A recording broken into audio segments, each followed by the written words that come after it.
प्राकृत संख्या का जोगफल निकालने के लिए सीख गए, सम संख्या का जोगफल निकालने के लिए सीख गए। अब आते हैं विषम संख्या का जोगफल निकालने के लिए।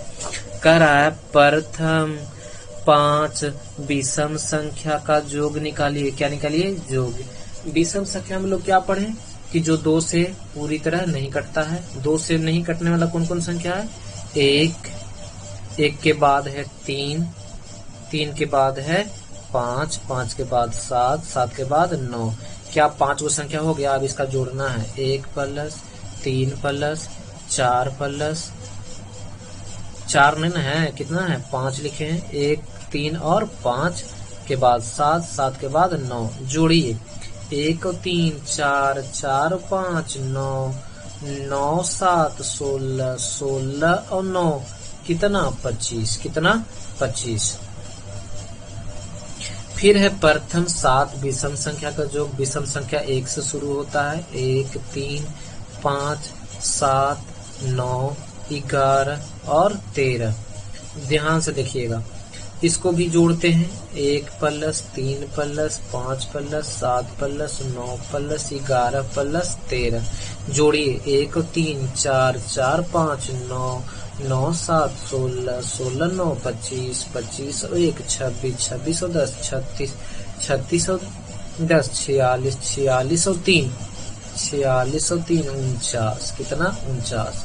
सवाल अब यहाँ भी उठता है बाबू कि कम संख्या था तो लिख कर तो जोड़ दिए, लेकिन अगर बड़ी संख्या दे दिया जाए, जैसे प्रथम 25 सम संख्या का योग निकालिए, क्या उतना लिखना संभव है? मान लीजिए लिख भी लिए तो उसको जोड़ने में थोड़ा सा दिक्कत होगा। तो जब ऐसा दिक्कत आए तो इसके लिए एक सूत्र है।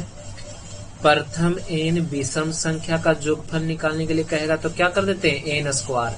n स्क्वायर कहने का मतलब जो संख्या का पूछा जाए उसका खाली क्या कर देना है? स्क्वायर कर देना। स्क्वायर के मतलब कितना पावर? 2 पावर। 2 पावर के मतलब के बार गुना? 2 बार गुना। प्रथम 25 विषम संख्या का योग निकालिए और प्रथम n विषम संख्या का योग बराबर सूत्र होता है n स्क्वायर। n की जगह कितना बैठा देंगे? 25 और 25 का क्या कर देंगे? स्क्वायर। अब 25 का स्क्वायर का मतलब 25 को कितना बार गुना? 2 बार। 25 25 625। यही हो गया आंसर। वैसे ही देखिए प्रथम 30 विषम संख्या का योग बराबर क्या सूत्र होता है? n square. किसका? विषम का। विषम का योग, विषम संख्या का योग बराबर क्या सूत्र होता है? n square.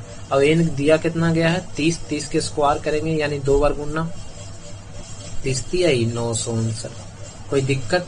आप लोगों को n की जगह कितना बैठा दिए? 30 और 30 का स्क्वायर कर दिए, कितना? 900।